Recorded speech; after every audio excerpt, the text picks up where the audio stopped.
Hello students, এডুমন্ত্রা YouTube চ্যানেলের আরও একটা ইনফরমেটিভ সেশনে তোমাদেরকে মোস্ট ওয়েলকাম।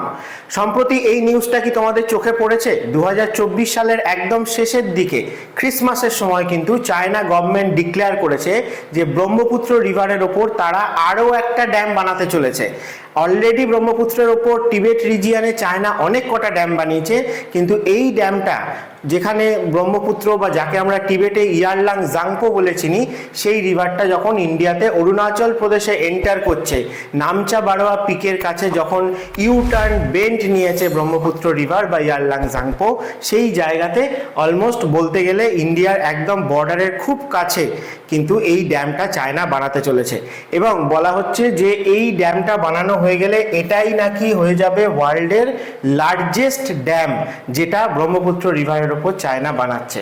তো চলো সেইটা নিয়েই আমরা কিন্তু আজকের ভিডিওতে আলোচনা করব যে এই যে প্রজেক্টটা, এইটা ইন্ডিয়া কিভাবে রিয়াক্ট করছে এর এগেনস্টে, এবং এই রিজিয়নটা অর্থাৎ হিমালয়ান রিজিয়ন বা ইস্টার্ন হিমালয়ান রিজিয়ন, যেটা কিন্তু ইকোলজিক্যালিও খুবই ফ্র্যাজাইল। তাই জন্য এখানে ড্যাম হলে কি কি ন্যাচারাল ডিজাস্টার আগামী দিনে আমরা ফেস করতে পারি সেই সমস্ত কিছু নিয়ে। এবং শুধুমাত্র তাই নয়, অলরেডি প্রচুর ড্যাম চায়না বানিয়ে ফেলেছে টিবেট থেকে অরিজিনেট হওয়া বিভিন্ন রিভারের ওপর বা ব্রহ্মপুত্রের ওপরও, যার ফলে কি হচ্ছে না এই রিভারগুলো অন্য যে কান্ট্রির ওপর দিয়ে ফ্লো করছে, যেমন ব্রহ্মপুত্রের ক্ষেত্রে আমরা বলতে পারি যে ইন্ডিয়া আর বাংলাদেশ, তারা কিন্তু খুবই প্রবলেম ফেস করছে, কারণ চায়না কিন্তু পুরোটাই কন্ট্রোল করছে ব্রহ্মপুত্রের যে ওয়াটার ভলিউম সেইটা। তো সেই জন্য রেনি সিজনে বা মনসুন সিজনে যেমন ফ্লাড হচ্ছে, এক্সেস ওয়াটার রিলিজ করে দিলে, ঠিক তেমনভাবেই ড্রাই সিজনে জলটাকে আটকে রেখে ড্রাউটেরও কিন্তু তৈরি করছে চায়না। তো এই সমস্ত জিনিস নিয়েই আজকে ডিটেলসে চলো আমরা স্টাডি করব, এবং এই টপিকটা অর্থাৎ এই যে ড্যামটা বানাচ্ছে কোথায় হচ্ছে এবং তার কি কি ইম্পর্টেন্স, সেইগুলো নিয়েও কিন্তু আগামী দিনে তোমাদের পরীক্ষায় এমসিকিউতে তো কোশ্চেন আসতেই পারে, তাছাড়াও মিসলেনিয়াস যে মেন্স হচ্ছে যেটা ডেসক্রিপটিভ ওয়েতে হবে, তো সেই জায়গাতেও কিন্তু ডেসক্রিপটিভ প্যাটার্নে তোমাদের জানতে চাওয়া হতে পারে। এবং ডাব্লিউবিসিএস প্রিলি বা মেন্স বলো বা 2025 সালের যে ডাব্লিউবিসিএস ডেসক্রিপটিভ হবে, সেখানেও এমনকি ইউপিএসসির পার্সপেক্টিভ থেকেও কিন্তু এই টপিকটা খুব খুব ইম্পর্টেন্ট। তো চলো শেষ অবধি ভিডিওটা তোমরা সঙ্গে থেকো, অনেক কিছু আমরা আজকে ডিসকাস করব। তার আগে বলে দিই যে মিসলেনিয়াস প্রিলিমস 2024 সালে হয়ে গেছে, 2-3 মাস পরেই কিন্তু মেন্স হবে। তার জন্য কিন্তু এডুমন্ত্রায় অলরেডি নতুন ব্যাচ শুরু হয়ে গেছে, যেখানে Bangla, English, current affairs, GK, maths এই সাবজেক্টগুলো আলাদা আলাদা টিচাররা কিন্তু ক্লাস নিচ্ছেন, এবং ডেসক্রিপটিভ ওয়েতে কীভাবে অ্যান্সার লিখতে হবে সেগুলো তোমাদের ক্লিয়ারলি বুঝিয়ে দেওয়া হচ্ছে, এবং প্রচুর তোমাদের মক টেস্ট বা ক্লাস টেস্ট নেওয়া হচ্ছে, যেখানে তোমরা অ্যান্সার লিখে সাবমিট করলে সেগুলোও কিন্তু কারেকশন করে দেওয়া হচ্ছে, এবং কোথায় কোথায় ইমপ্রুভ করতে পারো তুমি সেটাও বলে দেওয়া হচ্ছে। তাই যারা যারা সিরিয়াস অ্যাসপিরেন্ট আছো তারা অবশ্যই এই নাম্বারে কল করে এডুমন্ত্রার সাথে যোগাযোগ করতে পারো। তাছাড়াও 2025 সালে কিন্তু আরও অনেক এক্সাম হতে চলেছে, যেমন রেলের ক্ষেত্রে বলো গ্রুপ ডির বেরিয়েছে, এছাড়া আইডিও, ক্লার্কশিপ, মিসলেনিয়াস এই সমস্ত পরীক্ষাগুলোরও কিন্তু এক্সাম বেরোবে 2025-এর। তো তার জন্য নতুন ব্যাচ কিন্তু খুব শিগগিরই শুরু হবে, এবং এডুমন্ত্রার সিট কিন্তু লিমিটেড। তাই যারা সিরিয়াস অ্যাসপিরেন্ট আছো আর দেরি করো না, অবশ্যই এডুমন্ত্রার সাথে যোগাযোগ করো। চলো আমরা আমাদের টপিকে ফিরে আসি। তাহলে কি হয়েছে না, চায়না একটা প্রজেক্ট ডিক্লেয়ার করেছে বা চাইনিজ গভর্নমেন্ট অ্যাপ্রুভড করে দিয়েছে, যে ওয়ার্ল্ডের বিগেস্ট হাইড্রো ইলেকট্রিক ড্যাম হতে চলেছে, যেটা কোথায় না ইয়ারলাং জাংপো রিভারের ওপর, অর্থাৎ ব্রহ্মপুত্রের টিবেটে যে নামটা, যে নামে পরিচিত ব্রহ্মপুত্র, তো সেই জায়গায় টিবেটে কিন্তু অরুণাচল প্রদেশের যে বর্ডার রয়েছে, অর্থাৎ টিবেট থেকে ব্রহ্মপুত্র ইন্ডিয়াতে যেখানে এন্টার করছে, সেই জায়গায় অরুণাচল প্রদেশ বর্ডারের খুব কাছে টিবেটের একটা রিজিয়ন বা একটা ডিস্ট্রিক্ট বলতে পারো, যার নাম হচ্ছে মেডক কাউন্টি বলা হয়ে থাকে। সেই টিবেটের মেডক কাউন্টি রিজিয়নে কিন্তু এই ড্যামটা বানানো হচ্ছে। এবং সেই জায়গাটাকেই কেন চুজ করা হয়েছে, কারণ এইখানেই এই ব্রহ্মপুত্র রিভার নামচা বারোয়া অর্থাৎ গ্রেটার হিমালয়ের যে ইস্টার্ন মোস্ট পিক বা ইস্টার্ন মোস্ট লিমিট আমরা বলে থাকি গ্রেটার হিমালয়ের, সেই নামচা বারোয়া পিকের কাছে কিন্তু শার্পলি ইউটার্ন বেন্ট নিয়েছে ব্রহ্মপুত্র, এবং সেইখানে খুব ডিপ গর্জ তৈরি করেছে। তাই জন্য এই জায়গাটাতেই কিন্তু এই ড্যামটা বানানোর কথা চায়না ঠিক করেছে, এবং এটা কমপ্লিট হয়ে গেলে বলা হবে কি না ওয়ার্ল্ডের লার্জেস্ট ড্যাম হবে এটা, এবং এটা বানানো হচ্ছে ওয়ার্ল্ডের ডিপেস্ট এবং লংগেস্ট যে ক্যানিয়ন রয়েছে, অর্থাৎ ব্রহ্মপুত্র রিভার এখানে যে ক্যানিয়নটা ফর্ম করেছে সেই জায়গায়।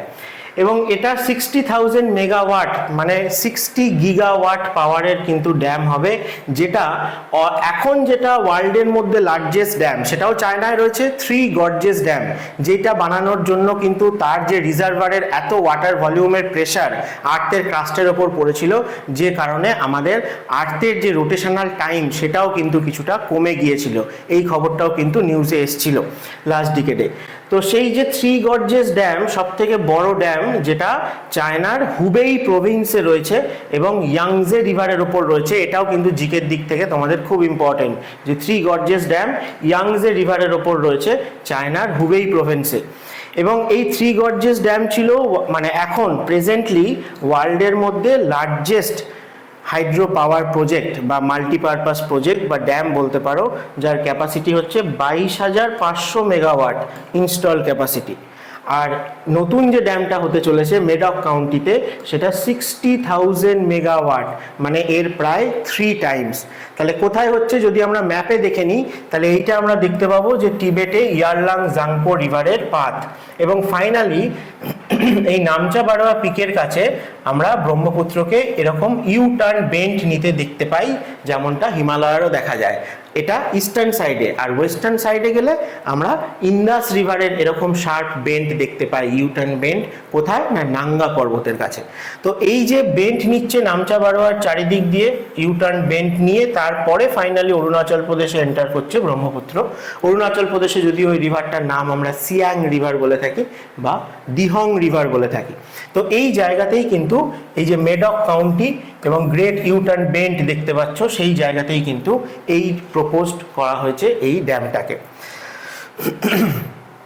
তো কোথায় রয়েছে এটা আমরা অবশ্যই মনে রাখবো যে ইয়ারলাং জাংপো রিভার বলবো, যেহেতু টিবেটে রয়েছে সেই জন্য। এবং টিবেটের একদম ইস্টার্ন মোস্ট বা লাস্ট বলা হয়ে থাকে, ইস্টার্ন সাইডের লাস্ট যে রিজিয়নটার নাম হচ্ছে মেডক কাউন্টি, সেই জায়গাটায় এই ড্যামটা চায়না বানাচ্ছে।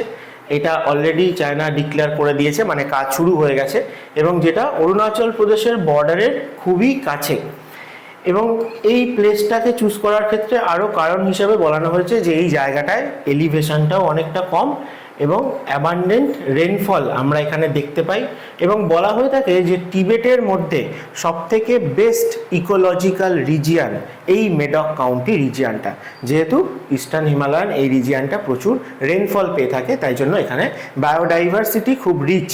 দেখো ছবিতে আমি তোমাদের কাছে আরও ক্লিয়ার করে দিচ্ছি যে এই হচ্ছে ইয়ারলাং জাংপো এই রিভারের পাথ, এবং এখানে যে ইউ টার্ন দেখতে পাচ্ছ যেখানে নামচা বারোয়া পিক রয়েছে, সেই জায়গাটাকেই কিন্তু মেডক কাউন্টি বলা হয়ে থাকে। অর্থাৎ এই ড্যামটা যে জায়গায় হচ্ছে তার জাস্ট পরেই ব্রহ্মপুত্র আমাদের ইন্ডিয়াতে এন্টার করছে। আর ইয়ারলাং জাংপো এই যে নামটা, এই নামটা ব্রহ্মপুত্রের টিবেটের নাম। ছোটবেলায় তোমরা দেখতে যে সাংপো লেখা থাকতো বইতে, তা এই যে সাংপো এটা হচ্ছে টিবেটিয়ান ল্যাঙ্গুয়েজে, আর চাইনিজ ল্যাঙ্গুয়েজে এখন হয়ে গেছে ইয়ারলাং জাংপো। ব্রহ্মপুত্র রিভারের অ্যাকচুয়ালি অনেক কটা নাম রয়েছে। আমরা অরুণাচল প্রদেশে যদি দেখি তাহলে এই রিভারটাকেই আমরা সিয়াং বা দিহং বলে থাকি। তারপরে যখন আসামে এই রিভারটার যতটা কোর্স রয়েছে, সেই জায়গাটাতে অ্যাকচুয়ালি এই রিভারটার নাম ব্রহ্মপুত্র। এবং তারপরে অরুণাচল প্রদেশ আর আসামের উপর দিয়ে ফ্লো করার পর যখন বাংলাদেশে এন্টার করে ব্রহ্মপুত্র রিভার, তখন আবার তার নাম হয়ে যায় যমুনা।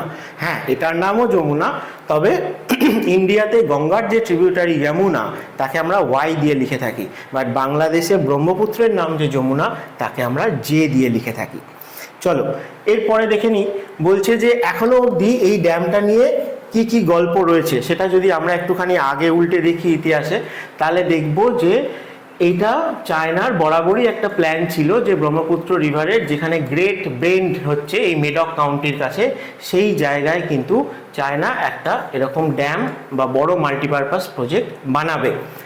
এবং সেইটা 2020 সালে চায়নার যখন 5 ইয়ার প্ল্যানিং হচ্ছিল, 14th 5 ইয়ার প্ল্যান চায়নার 2020 সালে, তখনই কিন্তু এইটা প্রপোজালটা দেওয়া হয়। ফাইনালি যেই অ্যাপ্রুভালটা গ্র্যান্টেড হয়েছে 25শে ডিসেম্বর 2024, মানে লাস্ট যে ক্রিসমাস আমরা পেরিয়ে এলাম সেই সময়তে কিন্তু ফাইনালি এইটা অ্যাপ্রুভড হয়ে গেছে চায়না থেকে। এবং ইন্ডিয়া, ভুটান, বাংলাদেশ তারা যে এই রিভারের ডাউন স্ট্রিমে রয়েছে, অর্থাৎ চায়না যে ওয়াটারটা যেভাবে ছাড়বে বা আটকে রাখবে তার ওপর কিন্তু ডিপেন্ডেন্ট হয়ে যেতে হবে এই রিভারের ডাউন স্ট্রিমে যে সমস্ত কান্ট্রিগুলো রয়েছে, অর্থাৎ ইন্ডিয়া আর বাংলাদেশ।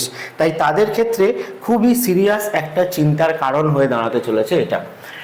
তাহলে প্রজেক্টটা কোথায় হচ্ছে সেই রিসপেক্টে আমরা যদি আরেকটু তলিয়ে দেখি, তাহলে আমরা দেখব যে কিছু টার্মের কথা আমি বলবো, যেমন transboundary Himalayan river. Transboundary river কাকে বলে?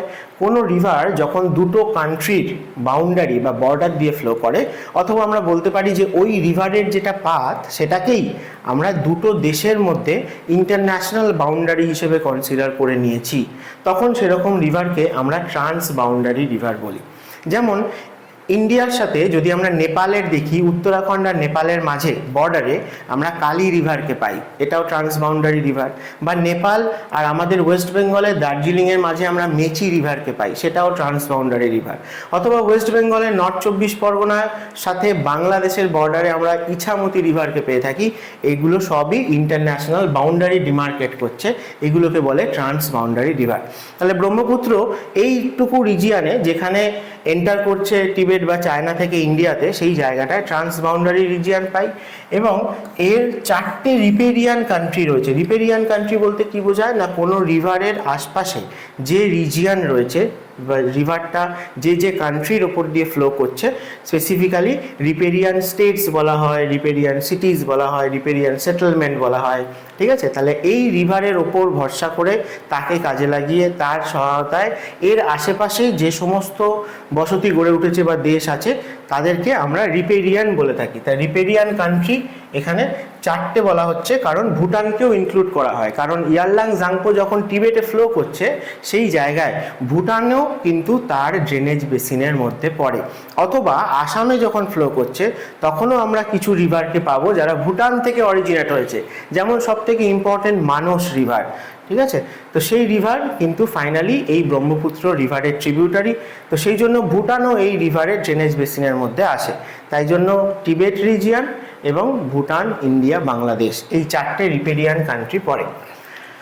তো চায়না হচ্ছে আপার মোস্ট রিপেরিয়ান স্টেট বা নেশন আমরা বলতে পারি, আর ইন্ডিয়া, ভুটান এবং সবার লাস্টে হচ্ছে বাংলাদেশ হচ্ছে এই রিপেরিয়ান স্টেট। তাহলে চায়না যেহেতু একদম আপার মোস্ট, তাই জন্য চায়নার কাছে সুবিধা হচ্ছে যে সে ওয়াটারটাকে চাইলে কন্ট্রোল করতে পারে। ঠিক আছে, তো এই কথায় আমি আসছি ডিটেলে একটু পরেই। আচ্ছা, তার আগে দেখে নিই চলো। বাংলাদেশ তো লোয়ার মোস্ট, বুঝতেই পারছো যে finally Brahmaputra river drain out হয় বাংলাদেশের মধ্য দিয়ে, কারণ গঙ্গা, ব্রহ্মপুত্র, মেঘনা কম্বাইন্ড ডেল্টা ফর্মেশন হয়, যেটার ম্যাক্সিমামটা বাংলাদেশে রয়েছে, বাকি অল্প আমরা ওয়েস্ট বেঙ্গলে পাই। তো এই যে রিপেরিয়ান কান্ট্রিগুলো, যেহেতু ব্রহ্মপুত্র এত ওয়াটার ভলিউম ক্যারি করে, ইন্ডিয়ার লার্জেস্ট রিভার ব্রহ্মপুত্রকেই বলা হয়, তো সেই জন্য এই সমস্ত কান্ট্রিগুলোই কিন্তু বরাবর চেষ্টা করে এসছে যে এই ওয়াটারটাকে ইউটিলাইজ করা, এবং ইউটিলাইজ করতে গেলে তাকে স্টোর করতে হয়, তাকে ব্লক করতে হয়। তো সেই সমস্ত কিছু এমব্যাঙ্কমেন্ট বলো, হাইড্রো পাওয়ার ড্যাম বলো, বিভিন্ন ইরিগেশন প্রজেক্ট বলো, ক্যানেল বলো, এই সমস্ত কিছুর মাধ্যমে, ব্যারেজ বলো, বরাবরই কিন্তু এই রিপেরিয়ান স্টেটগুলো কন্ট্রোল করে আসার চেষ্টা করেছে ব্রহ্মপুত্র রিভারের ওপর, যাতে আলটিমেটলি আমরা ব্যাড ইম্প্যাক্টই দেখতে পাই লং টার্মের দিক দিয়ে। তোমাদেরকে মনে করিয়ে দিই যে WBCS 2024 সালেই হওয়ার কথা ছিল শেষের দিকে, কিন্তু অনেকটা পিছিয়ে গিয়ে সেপ্টেম্বর মাসে হবে 2025-এর। অনেকটা টাইম পেয়েছো তোমরা, তো এই জায়গায় নিজেদেরকে আরও ভালো করে প্রিপেয়ার করা উচিত তোমাদের, কারণ 2024-এর মেনসি লাস্ট MCQ হতে চলেছে, 25 থেকে কিন্তু ডেসক্রিপটিভ হয়ে যাবে। তো তাই জন্য 2024-এর জন্য এডুমান্ত্রায় নতুন ফ্রেশ ব্যাচ কিন্তু শুরু হতে চলেছে ফেব্রুয়ারি মাসেরই এন্ড থেকে। অনলাইন ব্যাচ এবং অফলাইন ব্যাচ দুটোই কিন্তু অ্যাভেলেবেল আছে। তো যারা যারা শুধুমাত্র মক টেস্ট দিতে চাইছো তারাও কিন্তু মক টেস্ট এখান থেকে খুব অল্প প্রাইসে কিন্তু বাই করে তোমরা নিজেদেরকে প্রিপেয়ার মানে জাজ করে নিতে পারো যে কতটা তোমাদের প্রিপারেশন রয়েছে। এবং সেখানে তোমরা সাবজেক্ট ওয়াইজ সিলেবাস ওয়াইজ কিছু যেমন পেয়ে যাবে মক, তেমনি তার সাথে সাথে কমপ্লিট ফুল লেন্থ মকও পেয়ে যাবে। তোমরা 25টারও বেশি মক কিন্তু পেয়ে যাবে 500 টাকায় মাত্র। তো এত কম ইয়েতে তোমরা পেয়ে যাচ্ছ। এবং যারা যারা এডুমান্ত্রা সাকসেসফুল অ্যাসপিরেন্টস রয়েছে আর কি, যারা যারা এখন গভর্নমেন্ট জব করছে, তারা কিন্তু সবাই বলেছে যে বিভিন্ন পরীক্ষায় তারা এই সমস্ত মক বা ক্লাস টেস্ট থেকে প্রচুর কিন্তু কোশ্চেন কমন পেয়েছে। আর যারা যারা রেগুলার স্টুডেন্ট এডুমান্ত্রার ব্যাচে পড়ছো অনলাইন বা অফলাইন, তাদের ক্ষেত্রে এটা কিন্তু সম্পূর্ণ ফ্রি হয়ে যাবে। আর ডেসক্রিপটিভের কথা যদি বলি, তো বাংলা ইংলিশ পেপারেরও WBCS খুব গুরুত্ব রয়েছে মেন্সের ক্ষেত্রে। এবং তার সাথে সাথে সামনে যে মিসলেনিয়াস এবং ক্লার্কশিপ এই দুটোরও যে মেন্স হবে, সেখানেও বেঙ্গল ইংলিশ ডেসক্রিপটিভ রয়েছে। তাই যারা যারা শুধু ডেসক্রিপটিভ প্র্যাকটিস করতে চাইছো, ক্লাস করতে চাইছো, মক টেস্ট দিতে চাইছো, তাদের জন্য কিন্তু এডুমান্ত্রা সামান্য মান্থলি ফিজে নিয়ে এসছে এই অফার ডেসক্রিপটিভের, যেখানে তোমরা কিন্তু লাইভ ক্লাস পাবে, তার সাথে সাথে তোমরা স্যাম্পল অ্যান্সার পেয়ে যাবে। এবং তোমাদেরকে মক টেস্ট বা ক্লাস টেস্ট নেওয়া হবে, সেগুলো লিখে তোমরা জমা দিলে সেগুলোও কিন্তু ইন্ডিভিজুয়ালি কারেকশন করে দেওয়া হবে এবং কোথায় কোথায় ইমপ্রুভমেন্ট করা যেতে পারে সেগুলোও কিন্তু বলে দেওয়া হবে। তাই যারা যারা সিরিয়াসলি ক্লাস করতে চাইছো, তারা অবশ্যই এডুমান্ত্রার সাথে তাড়াতাড়ি যোগাযোগ করো। আচ্ছা, নেক্সট বলছে যে Brahmaputra river basin trapped within nation states, অর্থাৎ এই স্টেটগুলোর মধ্যে ব্রহ্মপুত্র রিভার যেন ট্র্যাপড হয়ে গেছে। তো আমি এইভাবে ডেসক্রিপটিভ আলোচনা করছি যাতে তোমাদের মিসলেনিয়াসে এলে মেন্সে তোমরা কিন্তু ভালোভাবে লিখতে পারো, অথবা WBCS 2025 ডেসক্রিপটিভ যখন হয়ে যাবে তখনও কিন্তু এই টপিকগুলোর ইম্পর্টেন্স থাকবে। এবং তার সাথে সাথে ইউপিএসসির পার্সপেক্টিভ থেকেও কিন্তু টপিকটা খুব খুব ইম্পর্টেন্ট। তো এই যে ট্রান্সবাউন্ডারি রিভার সিস্টেম ব্রহ্মপুত্র, সেটাকে সমস্ত স্টেটই বলেছে কীরকম না ট্যাপের মতো ইউজ করার চেষ্টা করেছে, কলের মতো। অর্থাৎ যখন খুলবো জল পাবো, যখন বন্ধ করে দেবো জল বন্ধ হয়ে যাবে, এইভাবে ইউটিলাইজ করার। তো ব্রহ্মপুত্র রিভার সিস্টেম তার যে বিভিন্ন মেগা যে ড্যাম প্রজেক্ট বানিয়েছে, চায়না বানিয়েছে, ইন্ডিয়া বানিয়েছে, ভুটানও কিছু বানিয়েছে, কিন্তু সবথেকে বেশি যদি আমরা দেখি ইন্টেন্স, তাহলে কিন্তু চায়নাই বানিয়েছে। সেই ড্যামগুলো কি কি আমি আসছি তার কথায়। তো এই যে মেগা ড্যাম রিভার সিস্টেম, সেখানে কিন্তু কোন স্টেট কতটা কি বানাতে পারে, কতটা কন্ট্রোল করতে পারে, তার কিছু রুলসও আছে। হ্যাঁ, তো ইউএনের কিছু এরকম রুলস ছিল যেগুলো ক্ষেত্রে আবার এই দেশগুলো কিন্তু সেগুলোতে কেউই সাইন করেনি। তো এই যে এত ড্যাম বানানো হয়ে গেছে, তো কেন চায়না এত ড্যাম বিল্ড আপ করছে? শুধুমাত্র ব্রহ্মপুত্র রিভার নয়, তার সাথে সাথে অন্যান্য যে রিভারগুলো এই টিবেটিয়ান রিজিয়ন থেকে অরিজিনেট হয়েছে। এবং এশিয়ার যদি মোস্ট ইম্পর্ট্যান্ট পেরিনিয়াল রিভারকে আমরা দেখি, তাহলে সবার অরিজিন কিন্তু রয়েছে এই টিবেটিয়ান রিজিয়নে।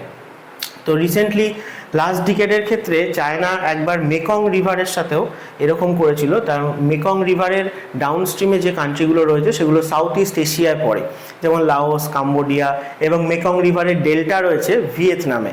তো ভিয়েতনাম খুব বাজেভাবে অ্যাফেক্টেড হয়েছিল, কারণ চায়না যখন হিউজ ওয়াটার ছিল বা মনসুন সিজন ছিল অলরেডি সেই জায়গায়, তখন প্রচুর ওয়াটার, এক্সেস ওয়াটার ছেড়ে দিয়েছে ব্রহ্মপুত্র রিভারে, তাই জন্য হ্যাভক ফ্লাড হয়েছিল।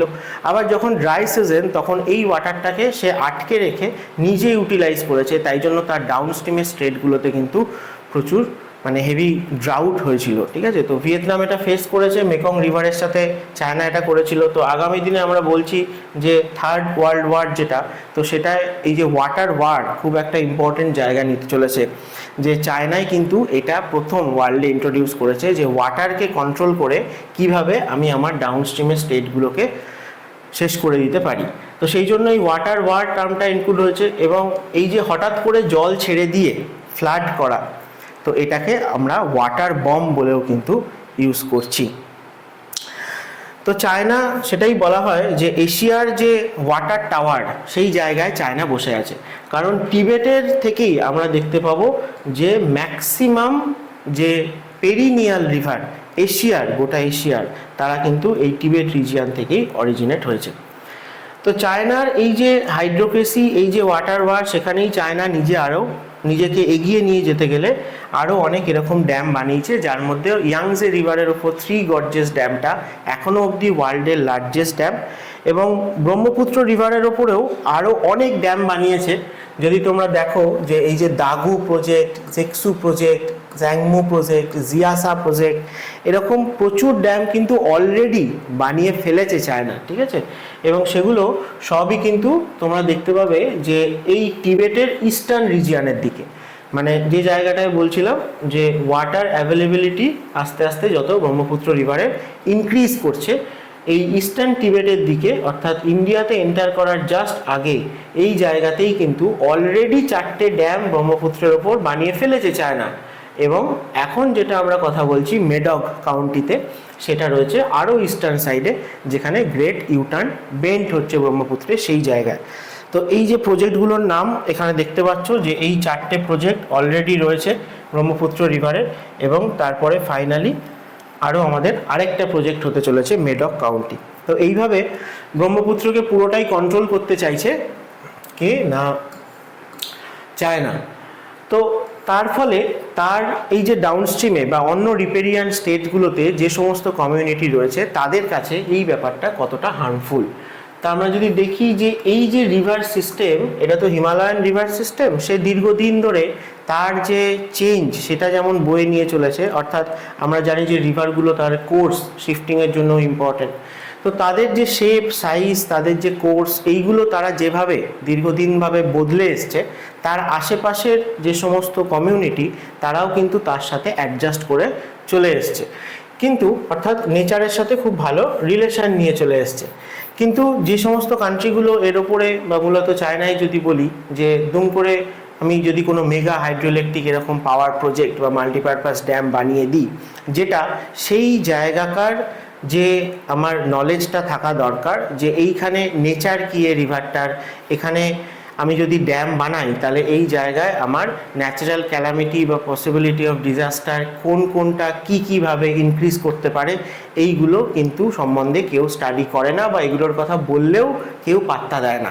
যার এফেক্টে আমরা ইন্ডিয়াতে কিন্তু দেখো লাস্ট 2 বছরে তোমরা উত্তরাখণ্ডে, হিমাচল প্রদেশে এবং সিকিমে তিস্তা রিভারে খুব বাজে রকম ফ্ল্যাশ ফ্লাড বা গ্লেশিয়ার লেক আউটবার্স্ট আমরা কিন্তু দেখতে পেয়েছি।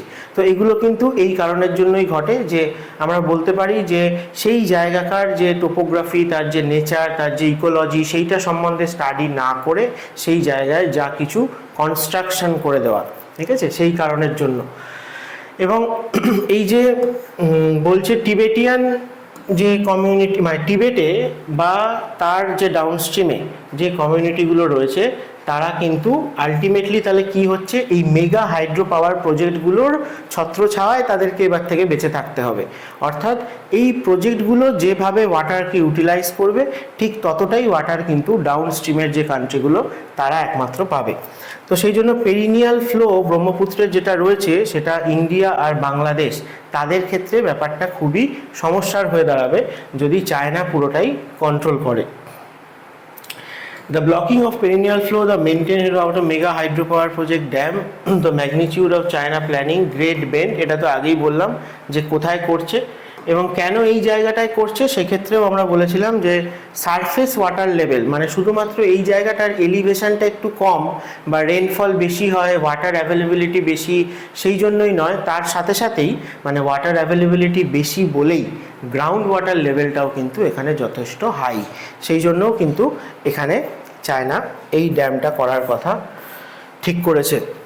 কিন্তু যতই হোক যে এর ডাউনস্ট্রিমে যত অ্যাগ্রেরিয়ান স্টেট রয়েছে, মূলত এগ্রিকালচারের ওপরই ডিপেন্ডেন্ট, যদি ইন্ডিয়া এবং বাংলাদেশের কথাও বলি, তাহলে তার উপরও যেমন একটা এফেক্ট পড়বে ব্রহ্মপুত্র প্লেন্স রিজিয়ানে, তার সাথে সাথে হিমালয়ান যে রিজিয়ান, মূলত ইস্টার্ন হিমালয়, যেটা আমরা এখনও জানি যে এটা রাইজিং, এখানে ইন্ডিয়ান প্লেট এখনও প্রেশার দিচ্ছে ইউরেশিয়ান প্লেটের ওপর, তাই জন্য হিমালয়ের হাইট এখনও বাড়ছে। রিসেন্টলিও তোমরা দেখবে বিহারে, দিল্লিতেও আর্থকোয়েক হয়েছে, নেপালে লাস্ট ইয়ারে খুব হেভি আর্থকোয়েক হয়ে গেল। তো এই রিজিয়ানটাতে এরকম ধরনের প্রজেক্ট বানালে সেটা কিন্তু এই আর্থকোয়েকের পসিবিলিটি, ল্যান্ডস্লাইডের পসিবিলিটি, ফ্ল্যাশ ফ্লাডের পসিবিলিটি, সেগুলোকেও কিন্তু আরও অনেক ইনক্রিজ করে দেবে ভবিষ্যতে। এর সাথে রিলেটেড আরেকটা কথাও তোমাদেরকে বলি যে চায়নার সাথে বর্ডার তো আমাদের লাদাখেও রয়েছে, অরুণাচল প্রদেশেও রয়েছে, কিন্তু উত্তরাখণ্ড, হিমাচল প্রদেশেও রয়েছে। যতটা না ইন্ডিয়ার এই ওয়েস্টার্ন পার্টের বর্ডারটা নিয়ে চায়না ইন্টারেস্টেড, মানে লাদাখে চায়না যতটা না অকুপাই করতে চায়, তার থেকে বেশি অরুণাচল প্রদেশকে চায়না অকুপাই করতে যায়। এর পেছনেও কিন্তু এই ওয়াটারই কিন্তু একমাত্র কারণ। কারণ ব্রহ্মপুত্র রিভার অনেক লম্বা হলেও, তার ড্রেনেজ বেসিন অনেক বড় হলেও, সে মানে তার যে ওয়াটার সোর্স, অর্থাৎ সে এবং তার যে ট্রিবিউটারিগুলো, তারা ব্রহ্মপুত্রে যে ওয়াটারটা কন্ট্রিবিউট করে, সেটা অ্যাকচুয়ালি ব্রহ্মপুত্র ড্রেনেজ বেসিনের কোন জায়গা থেকে, কোন পার্ট থেকে সব থেকে বেশি হয়। বলা হয়ে থাকে যে 60% ব্রহ্মপুত্র রিভারের লেন্থ বা ব্রহ্মপুত্র ড্রেনেজ বেসিন টিবেটে বা চায়নায় রয়েছে, বাকি 40% ইন্ডিয়া বাংলাদেশে রয়েছে। তো ব্রহ্মপুত্রের 60% ড্রেনেজ বেসিন টিবেটে হওয়া সত্ত্বেও ব্রহ্মপুত্রে টোটাল যে ওয়াটার ব্রহ্মপুত্র দিয়ে ফ্লো হয়, তার 60% কিন্তু আবার অরুণাচল প্রদেশ থেকেই ব্রহ্মপুত্র সংগ্রহ করে থাকে। অর্থাৎ ইন্ডিয়ার ভেতরেই অরুণাচল প্রদেশ এবং আসামে সেই জায়গাটাতেই কিন্তু আমরা দেখতে পাবো যে হিমালয়ান গ্লেশিয়ার থেকে অরিজিনেট হওয়া যে রিভারগুলো, সেগুলো কিন্তু সবাই ব্রহ্মপুত্রের সাথে এসে মিট করেছে। এমনকি তিস্তা বলো, জলঢাকা বলো, এরাও ফাইনালি গিয়ে বাংলাদেশে এন্টার করে ব্রহ্মপুত্রের সাথে মিট করেছে। তো এই অরুণাচল প্রদেশ বা ইন্ডিয়ার ভেতর যে ব্রহ্মপুত্রের পার্টটা রয়েছে, সেই জায়গাটা থেকেই কিন্তু ব্রহ্মপুত্র 60% ওয়াটার কালেক্ট করে থাকে। সেই জন্য চায়না কিন্তু টিবেটে অতটা ওয়াটার ভলিউমকে পায় না। তাই জন্য চায়না যতটুকু পায় সেটাকে পুরোপুরি কন্ট্রোল করার চেষ্টা করছে এবং অরুণাচল প্রদেশকে নিজেদের আন্ডারে আনার চেষ্টা করছে। লাদাখের থেকে বেশি অরুণাচল প্রদেশে চায়না বেশি ইন্টারেস্টেড, সেটা এই কারণের জন্যই। তাই চায়না যতই চেষ্টা করুক, আমাদের অরুণাচল প্রদেশ আর আসাম ইন্ডিয়াতে থাকলে ব্রহ্মপুত্রের ওয়াটার শর্টেজ অ্যাটলিস্ট ইন্ডিয়া বাংলাদেশে হওয়ার চান্স অনেক কম। আচ্ছা, WBCS এর কথা বলছিলামই যে 2024-এর জন্য ফ্রেশ অনলাইন ব্যাচ এবং অফলাইন ব্যাচ এডুমন্ত্রে স্টার্ট হচ্ছে। তো যারা যারা সিরিয়াসলি 2024-কে টার্গেট করতে চাইছো, যারা যারা নিজেদেরকে WBCS অফিসার হিসেবে দেখতে চাইছো ইন ফিউচারে, তারা অবশ্যই এডুমন্ত্রের দেওয়া নাম্বারে কন্ট্যাক্ট করো। কারণ এখানে প্রথম থেকে Mains oriented conceptual in depth classes হয়, যাতে তোমার প্রিলিমিনারির কথা আলাদা করে ভাবতে হয় না, অটোমেটিক্যালি ক্লিয়ার হয়ে যাবে। তাছাড়া প্রত্যেকটা সাবজেক্টে আলাদা আলাদা টিচার রয়েছেন, তাদের লাইভ ক্লাস তোমরা পাবে। সেই ক্লাসগুলোরই রেকর্ডিং ভার্সন তোমরা আপ টু এক্সাম অবধি অ্যাক্সেস করতে পারবে। তাছাড়া প্রতি উইকে এভরি সাবজেক্টে ক্লাস টেস্ট রয়েছে, মান্থলি টেস্ট, বিভিন্ন পরীক্ষার আগে মক টেস্ট তোমরা প্রচুর পাবে। এতই মক টেস্ট দেবে যে পরীক্ষা দিতে গিয়ে মনে হবে যে ওটাও একটা এডভান্সড মক টেস্ট দিতে এসছো। ঠিক আছে, তোমার কাছে কোনো চাপই থাকবে না ব্যাপারটা। আর তার সাথে সাথে বলি, WBCS এর কোর্সে যদি তোমরা রেগুলার স্টুডেন্ট হও, তাহলে কিন্তু আদার্স যে এক্সামগুলো, ক্লার্কশিপ বলো, মিসলেনিয়াস, ফুড এসআই, এই সমস্ত এক্সামগুলোর সিলেবাস যেহেতু এর মধ্যেই কভার হয়ে যায়, তোমাদের আলাদা করে কোনো পেমেন্ট দিতে হবে না। তোমরা ওর আন্ডারে এই আদার্স পরীক্ষাগুলোরও কিন্তু প্রিপারেশান নিতে পারবে। সেরকম রেলের গ্রুপ ডির নতুন কিন্তু মানে ফর্ম ফিল আপ এখনও বোধহয় চলছে না, সবেমাত্র শেষ হয়েছে। তো তার জন্য নতুন ব্যাচ কিন্তু মার্চ থেকেই শুরু হতে চলেছে। তো সেখানেও যে কটা সাবজেক্ট রয়েছে, যে কটা পার্ট থেকে কোশ্চেন আসে, সেগুলো আলাদা আলাদা কিন্তু ক্লাস হবে, টিচাররা ক্লাস নেবেন। স্টাডি মেটেরিয়াল, ক্লাস নোট দুটোই প্রোভাইড করা হবে। তার সাথে থাকছে প্রচুর ক্লাস টেস্ট আর মক টেস্ট, যেখান থেকে তোমরা কিন্তু পরীক্ষায় গিয়ে অনেক কোশ্চেন কমন পাবে।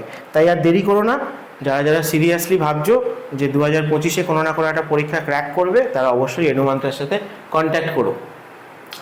নেক্সট আসি আরও কিছু কথায়, যেগুলো তোমাদের কনসেপ্ট বিল্ডিংয়ে খুব দরকার এবং ডেসক্রিপটিভ প্যাটার্নে অ্যান্সার লিখতে গেলে কিন্তু এইভাবে গুছিয়ে তোমাকে এক্সপ্লেন করতে হবে যে কার পেছনে কী লজিক রয়েছে। তো এই যে চায়না আর ইন্ডিয়ার মধ্যে ব্রহ্মপুত্রর ওপর ড্যাম নিয়ে এত কথা বললাম, প্রবলেমটা কোথায়? কারণ চায়না যখন এই ড্যামটা বানানোর কথা ঠিক করেছে, তখন কিন্তু ইন্ডিয়া বাংলাদেশকে জানায়নি, বা তাদের কোনো অ্যাপ্রুভাল, তাদের সাথে কোনো ট্রিটি সেরকম কিন্তু হয়নি। সেই কারণের জন্যই আর কি ঝামেলা হয়। তো তার পেছনে আমরা বলতে পারি যে চায়না যেরকম biggest hydro power project declare করে দিয়েছে ব্রহ্মপুত্রের ওপর বানাবে, ইন্ডিয়ার কোনো কনসার্ন ছাড়াই, তাহলে ইন্ডিয়া কি চুপ করে বসে থাকবে? তা নয়, ইন্ডিয়া গভর্নমেন্টও কিন্তু অরুণাচল প্রদেশে ব্রহ্মপুত্রের ওপর এরকমই আরেকটা বড় mega project, hydro power project কিন্তু তৈরি করার কাজ শুরু করে দিয়েছে চায়নার এই প্রজেক্টকে কাউন্টার করার জন্য। সেটা কোন প্রজেক্ট? না, সেটা হচ্ছে আপার সিয়াং প্রজেক্ট। সিয়াং, ব্রহ্মপুত্র অরুণাচল প্রদেশের সিয়াং নামেই পরিচিত, এবং এই প্রজেক্টটাকে আমরা বলি আপার সিয়াং প্রজেক্ট। তো এই যে ভুটানও, তার সাথে সাথে ভুটানও কিন্তু ব্রহ্মপুত্রের যে ট্রিবিউটারিগুলো রয়েছে তাদের ওপর বিভিন্ন প্রজেক্ট কিন্তু তৈরি করছে। যেরকম একটা প্রায় হয়তো বছর 10 আগে একটা ড্যামের নাম এসছিল, সেটা হচ্ছে রায়ডাক রিভারে। রায়ডাক রিভারের ওপর ভুটানের ক্যাপিটাল থিম্পুর কাছে চুখা বলে একটা হাইড্রো পাওয়ার প্রজেক্ট তৈরি করছিল ভুটান, কিন্তু ইন্ডিয়ার কোনো কনসার্ন নেওয়া হয়নি, তাই জন্য ইন্ডিয়া অপোজ করেছিল। তো এই ক্ষেত্রেও ইন্ডিয়া অপোজ করেছে, কিন্তু চায়না তো কারোর কথা শোনার নয়, তাই জন্য আমরা আপার সিয়াং প্রজেক্টটাকেও কিন্তু অরুণাচল প্রদেশে বানাচ্ছি। তো এই যে গন্ডগোলটা, যে ড্যাম আমি বানাতেই পারি, একটা রিভার 4টে কান্ট্রির মধ্যে দিয়ে ফ্লো করছে, তো সেই জায়গায় কোন কান্ট্রি কত % ওয়াটার ইউটিলাইজ করবে। যেমন ইন্ডিয়া পাকিস্তানের মধ্যে একটা অনেক পুরনো ইন্দাস ওয়াটার ট্রিটি রয়েছে, সেই রকমই। তো সেই রকমই ইউএনের কিন্তু একটা ল রয়েছে, যে কীরকম ল, যে non navigational uses of international water course. অর্থাৎ এই যে ইন্টারন্যাশনাল কান্ট্রিগুলো কোন রিভারের ওয়াটার কতটা ইউটিলাইজ করছে, এখানে নন নেভিগেশনাল বলা আছে। নন নেভিগেশনাল মানে কি, ধরো আমি এগ্রিকালচারাল ল্যান্ডে ইউজ করছি বা ইন্ডাস্ট্রিয়াল সেক্টরে ইউজ করছি, সেই ওয়াটারটা তো রিভার থেকে চলে যাচ্ছে আর ফিরে আসছে না। কিন্তু আমি যদি শুধু হাইড্রো পাওয়ার ড্যাম বানাই, তাহলে হাইড্রো ইলেকট্রিসিটি বানালে তো ওয়াটারের শর্টেজ হওয়ার কথা নয়, কারণ সেই ওয়াটারটা কিন্তু ওই রিভার দিয়েই ফাইনালি পাস করে যাচ্ছে। তো সেই রকম নন নেভিগেবল ইউজ যেখানে যেখানে, তার ওপরে কিন্তু ইউএনের একটা ল রয়েছে, যার ওপর ডিপেন্ড করে যে কোন দেশের কতটা রাইটস রয়েছে ওই রিভারটার ওপর, কতটা রিজিয়ান ওই রিভারটা ফ্লো করছে বা কতটা লেন্থ রয়েছে তার উপর ডিপেন্ড করে। কিন্তু আশ্চর্যের ব্যাপার হলো যে চায়না, বাংলাদেশ বা ইন্ডিয়া, এরা কেউই এই ট্রিটিটায় কিন্তু সাইন করেনি। তো যেহেতু সাইন করেনি, তাই জন্য এরা এটা মানেও না, তাই জন্য যে যার মতো ইউটিলাইজ করার চেষ্টা করে কোনো রিভারকে বা ইন্টারন্যাশনাল রিভারকে। তো চায়না আর ইন্ডিয়া তো অনেক আলোচনা করেছে 2005-06 সাল থেকে, যে তাদের যে হাইড্রোলজিক্যাল ডেটা সে সমস্ত কিছু আদান প্রদান হয়েছে, কিন্তু আজ অবধি ফাইনালি এরকম কোনো ট্রিটি এই ওয়াটার ইউটিলাইজেশন নিয়ে ইন্ডিয়া এবং চায়নার মধ্যে আজও হয়নি। তাই প্রবলেমটা যেটা ছিল সেটা সেই একই জায়গাতেই রয়ে গেছে। এবং চায়না আর ইন্ডিয়ার মধ্যে এই যে ল্যান্ড ডিসপিউট বা বর্ডার ডিসপিউট, সেটা যেটা আমি বলছিলাম যে লাদাখের দিকে যে বর্ডার ডিসপিউট, সেটা কিন্তু তেমন কোনো কারণ নেই আর কি। মানে সেই জন্য চায়না অতটা ইন্টারেস্টেড নয়, অতটা ডিপ্লয়মেন্ট চায়না ওই রিজিয়ানে করে না, যতটা না বেশি অরুণাচল প্রদেশে। বা তুমি যদি ইনফ্রাস্ট্রাকচার ডেভেলপমেন্টের দিকেও দেখো, চায়না আমাদের হিমাচল প্রদেশ, উত্তরাখণ্ড, লাদাখ বর্ডারে যতটা না মানে তার ডেভেলপমেন্ট করেছে, তার থেকে অনেক বেশি করেছে আমাদের অরুণাচল প্রদেশ বর্ডারে। তার একটাই কারণ, যে এই যে ইয়ারলাং জাংপো বা ব্রহ্মপুত্র রিভার সিস্টেম, তার যে ম্যাক্সিমাম ওয়াটার সেটা এই অরুণাচল প্রদেশ রিজিয়ান থেকেই ব্রহ্মপুত্র কিন্তু পেয়ে থাকে। তো সেই জন্যই চায়না এত ইন্টারেস্টেড। তো চলো আমরা একটু লাস্টে টুক করে দেখে নিই যে আমাদের নিজেদের দেশের যে প্রজেক্টটা, যেটা এই মেডক কাউন্টিতে হওয়া ওয়ার্ল্ডের লার্জেস্ট যে মেগা ড্যাম চায়না বানাচ্ছে, তাকে কাউন্টার করার জন্য আমরা বানিয়েছি।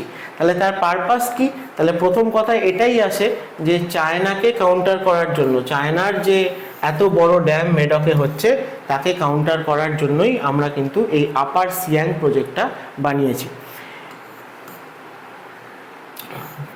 তো এই জায়গায় চায়না যেহেতু এতটা ওয়াটার এখানে স্টোর করে রাখবে, তাই জন্য মনসুন টাইমে, যেহেতু এদিকে এমনি রেনফল বেশি হয়, সমস্ত রিভারেই ওয়াটার অ্যাভেলেবিলিটি খুব বেশি থাকে, সেই সময়ে চায়না যদি হঠাৎ করে জল ছেড়ে দেয়, তাহলে পরে তো মানে যা তা অবস্থা হবে। আমাদের আসামে ব্রহ্মপুত্র প্রতিবারই ফ্লাড করে, ঠিক আছে? তো আরও ভয়াবহ বন্যা তাহলে হবে, এবং বাংলাদেশেও একই সাথে হবে, অরুণাচল প্রদেশেও অনেক বাজে অবস্থা হতে পারে। তো সেইটাকে আটকানোর জন্য কিন্তু আমরা আপার সিয়াং প্রজেক্টটাও বানাচ্ছি, যাতে চায়না ওখান থেকে জল ছাড়লে আমরা কিছুটা হলেও ওয়াটার এই প্রজেক্টটাতে আটকে রাখতে পারি, তারপরে আস্তে আস্তে ছাড়তে পারি। তো তো সেইখানেই দেখো, এখানে এই ছবিতেও তোমরা দেখতে পাবে যে এই যে গেলিং বলে জায়গাটার কাছে ব্রহ্মপুত্র কিন্তু এন্টার করছে অরুণাচল প্রদেশে, এবং এই গেলিং দিয়ে এন্টার করার পর অরুণাচল প্রদেশের মধ্যেই আমরা এই আপার সিয়াং প্রজেক্টটাকে পাবো, আপার সিয়াং প্রজেক্ট। তো এই আপার সিয়াং প্রজেক্টের কনস্ট্রাকশনের কথা যদি বলো, তাহলে 2009 সাল থেকে এটার কাজ শুরু হয়েছে, যখন এর আগেই আমরা অলরেডি দেখছি যে এর আগে তোমাদের দেখালাম যে 4টে ড্যাম অলরেডি আগে থেকেই ব্রহ্মপুত্র রিভারের ওপর চায়না বানিয়ে দিয়েছিল। তাই জন্য এটার কাজ কিন্তু 2009 সাল থেকে ইন্ডিয়া শুরু করেছে। কিন্তু এত বড় একটা প্রজেক্ট, এইরকম একটা ইকোলজিক্যালি ফ্র্যাজাইল এরকম একটা রিজিয়ানে হাই অল্টিটিউডে সেটা বানাতে টাইম লাগে। তাই 15 থেকে 20 বছর মতো এস্টিমেটেড টাইম কিন্তু এটার জন্য নেওয়া হয়েছিল। তো আমরা এক্সপেক্ট করতে পারি 2030 সালের আশেপাশে বা সেই সময় হয়তো এটা কমপ্লিট হয়ে যাবে। এবং এর যে রিজার্ভার সেটাও সিয়াং রিভার মানে ব্রহ্মপুত্রের রিভারেরই, যার স্টোরেজ ক্যাপাসিটিটা কিন্তু আমরা অনেক বেশি রেখেছি, 9 থেকে 10 বিলিয়ন কিউবিক মিটার। কেন রেখেছি? এটাই যে চায়না যদি হঠাৎ করে জল ছাড়ে তাহলে যাতে আমরা সেইটাকে আটকে রাখতে পারি অ্যাটলিস্ট কিছু দিনের জন্য, যাতে আসাম বা অরুণাচল প্রদেশের ডাউন স্ট্রিমে ভয়াবহ বন্যাটা না হয়।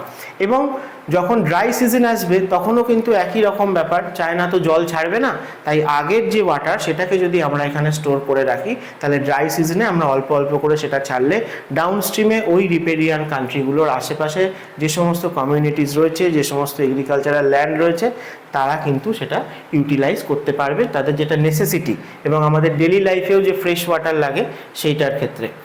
তো বেনিফিট এটাই আমরা বলতে পারি যে ইন্ডিয়ার যে এনার্জি এবং সিকিউরিটির প্রতি যে কনসার্ন এবং তার যে ইনফ্রাস্ট্রাকচারের ইমপ্রুভমেন্ট, এরকম একটা রিমোট জায়গায় অলরেডি তোমরা জানো যে আমাদের বর্ডার রোড অর্গানাইজেশন এই বর্ডার রিজিয়ানে অর্থাৎ হিমালয়ান যে টাফ টেরেন সেই জায়গায় যে এত হাই অল্টিটিউড পাসেস রয়েছে সেই জায়গাতে কিন্তু মোটরেবল রোড কনস্ট্রাকশন করছে। তার সাথে সাথে যে সমস্ত রোডগুলো শীতকালে পুরোটাই স্নো কভার্ড হয়ে যায় বলে আমাদের কমিউনিকেশনটা কাট আউট হয়ে যায়, তো সেইটাকে অল ওয়েদার আমাদের কানেক্টিভিটি মেনটেন করার জন্য অনেক এরকম টানেলও কিন্তু তৈরি করছে বর্ডার রোড অর্গানাইজেশন।